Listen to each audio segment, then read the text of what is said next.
on Wikipedia, to Arctic Circle in. What's this all about? You know, this is one for Martin. Martin will know about this. I don't know what this. This one's in Sweden. Very weird. This one's in Russia. The Arctic Circle Monument in Salikard, Russia. I don't know what they're about. There you go. All right, so back to that projection. So you can see there, suddenly these things seem a lot more plausible.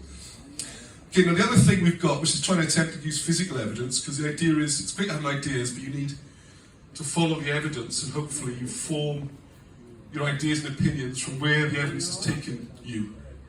The difficulty we have with archaeology is just appalling for this. You see it in the news. One of the things I do on my channel is when these things come up on the news, because it's every week. We just discovered this detection. There's a stone wall under the ground. We just found a Roman fort. How do you know that's Roman? I mean, how do you know it's a fort? It's just bizarre. And I put them on the spot. I go to these archaeologists and I say, "Why do you know it's Roman?" And so, and then people say, "Oh, it's based on, done some radiocarbon dating." And I say, "We haven't started digging yet." Do you know which site I'm talking about? It's still under the ground. And there's a great one. Have a look when you get a chance. It's called Fort in the Woods. It's been a big project for about 10 years now. And they hate me because I keep giving them a hard time.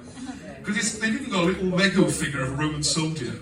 And it's called the Roman Fort, And this is how ridiculous it gets, right? Because they said, you go on their website, I don't know if it's still there, it was there, and it's saying on it, there's no record of any Roman presence. It's sort of just below Wirral, it's kind of northwest England.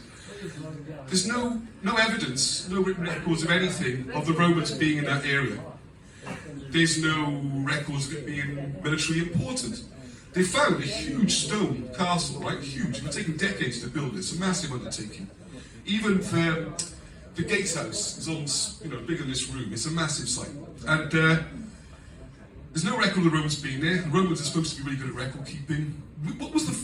Which army was there? Because they're still fighting at this point. It's been dated somehow, it's 1st century. This is all before they've dug anything, by the way.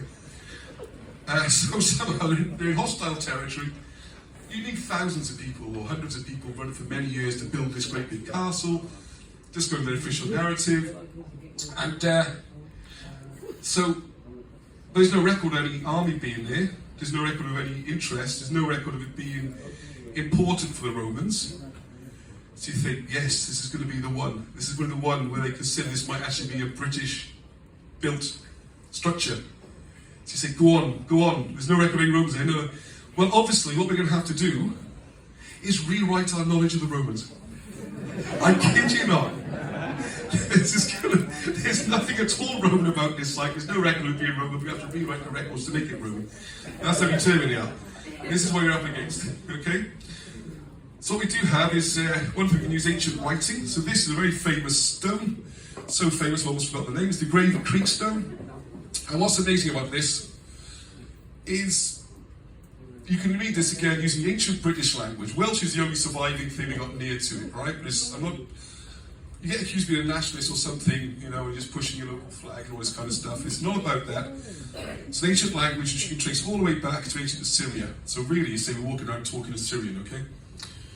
So if you look at this, and the weird thing is, a lot of these read the same way as they do with, we got an arrow or something here, before I get my ears blasted. So you've got these diagonal crosses and a sideways cross, and I use that as a quick example.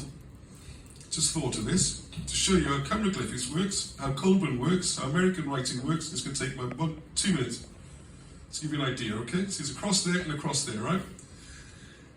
It's all done on what's called the rebus principle. So, actually, that's just another mad one, okay?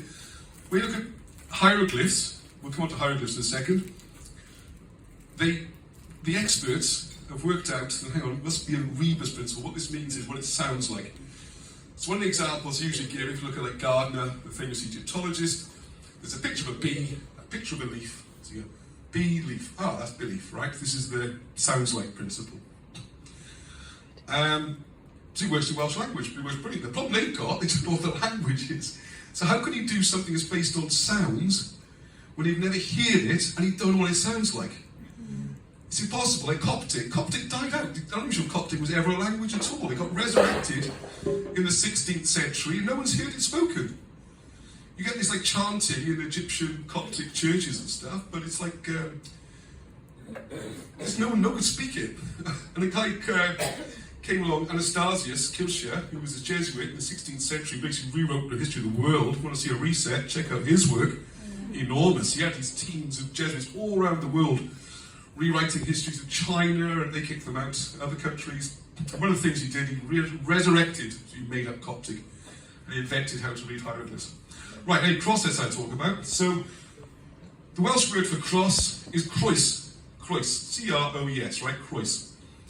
Now, it's a very useful word because if you try to draw, the Welsh language is a very interesting language, very ancient, and almost every word has got more than one meaning.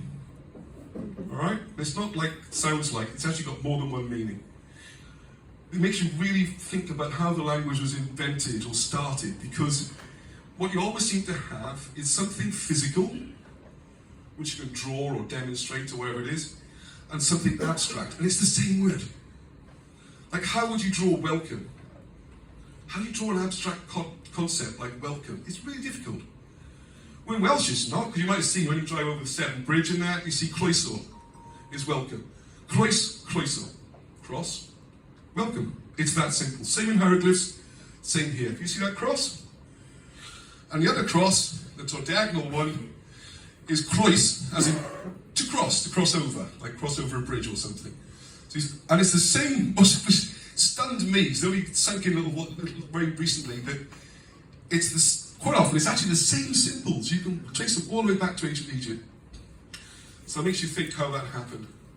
Then all these then, they just form words, okay? Obviously we've got time to go through all now, but there's a translation you can have a quick look at. You can see there the second one, the croeso, welcome, the diagonal cross, crossing over, yeah? Yes, crossing over. So all these just read in very much the same way. And you can see more about that in the book. It's a little bit more complicated. Well, actually, it's not that complicated. It looks weird because we're not used